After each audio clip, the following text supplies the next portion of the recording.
I'm just based normally down the road where I have my textile equipment, my sewing machines, and all of my fabrics. So what I wanted to do was, to respect the beauty of the space, but also to kind of intervene in a way that would showcase the way in which I work.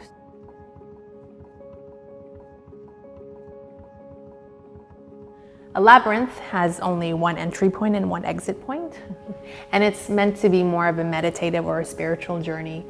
The maze is something that, someone would encounter and meet maybe different obstacles in its path in order to kind of find their way to freedom. The last one. Yeah. And then that one? In the center of the space that you would encounter and try to overcome. But for me, I wanted this to function more like an unfolding, non-linear, image-based narrative.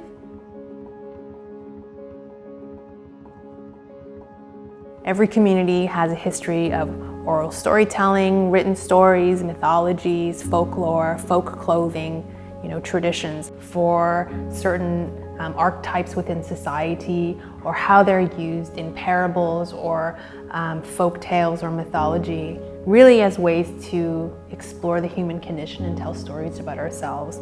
And I think for me in the past few years, I've really leaned into thinking about animals because it's an easier way to think about things that are happening contemporaneously in society without being too direct. I think that using animals as a filter to talk about things that are happening culturally, it's more this idea that I have a connection to an ancestral past. I'm very invested in the idea of ancestors, and it's not for me an idea of blood ancestors. Ancestors for me are all the people that have lived previously on this planet and ways in which we can either do better by them, think about them, and move forward in a way that is a more positive direction for our. So I've used it as a symbol within my work to think about ideas of home, communication receptors, this idea that you're able to walk through and enter maybe another dimension, you're able to enter another timeline. But for me, this is of course kind of the most important painting, and I wanted to have all the protagonists just be animals to kind of indicate that they're. I have a real kinship and kind of emotional attachment to these animals because I feel that they are living in a shared space with us, and we are also encroaching in on their environments, and they are having to act in ways to ensure their own survival. But actually its main desire was to become a human, and so it had a really strong human condition. And that's also the way in which I see urban foxes in London. It's very often conflated with the image of a woman. So it's this interesting idea that the idea of an evil creature is associated with the image of a woman. And now if we take that a step further and think about women who are older, there comes another stereotype or kind of repeated idea that I use the figure of my maternal grandmother, or the idea of her, as a stepping stone over my mom so I could talk about this interest in exploration to a family history that maybe was partially fictional.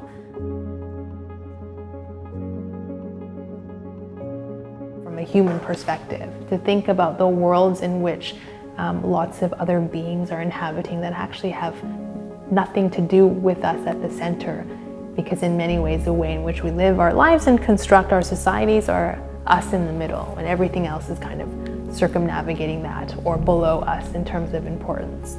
I wanted to ruminate over ideas that I've been thinking about for the past 7 years: relationship to animals, the idea of the grandmother figure as being an apex powerful person, the focus on wayward characters. I think these characters are reoccurring motifs because ultimately they do represent the underdog for me.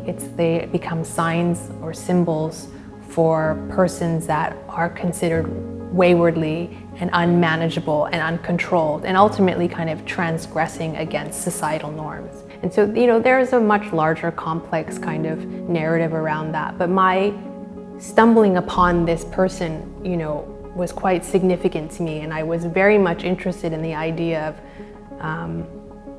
the transmission of knowledge, particularly from a matrilineal perspective. I grew up in a family full of women, and that to me was just the natural way in which I've always sought to be guided or receive information or receive knowledge.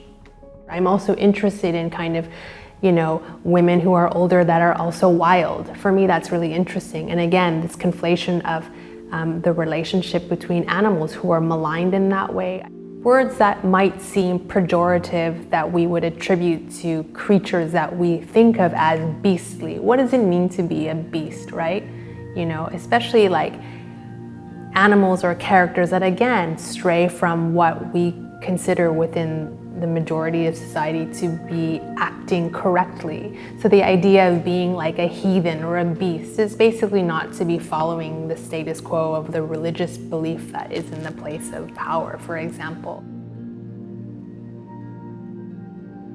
I think for me, the main impetus in the beginning when I started working with ideas of folklore, again, comes from my interest in identity, and they're based off of loosely based off of Korean textiles called pojagi. So basically a type of, I would call it a textile abstraction in a very short term. I was always really interested in how folk clothing had such a deeper, more personal, rich meaning and history for people globally, and how we were able to tell our communities who we were, who our families were, just by the different designs that were inlaid. And it's a way in which we are supposed to impart this type of value system in communities of how we should live a good life and be good to one another. And I think unconsciously, maybe it's my own way of dealing with the kind of turbulence that we face today.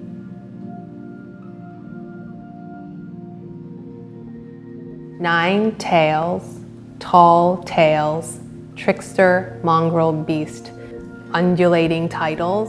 I think it comes from my interest in like lyricism within music, and then I guess trying to attach myself to something that I can feel like solidifies the concept of my work, even if it's done in a more abstract way. I think the reason why it's easier for us as readers to absorb that information is because we can look at the cruelties and ways in which we still behave and perpetuate, and also the ills of the past, and think about how visiting my exhibition would be when someone who, irrespective of where their family culture or history comes from, they feel a connection to the work because they see themselves.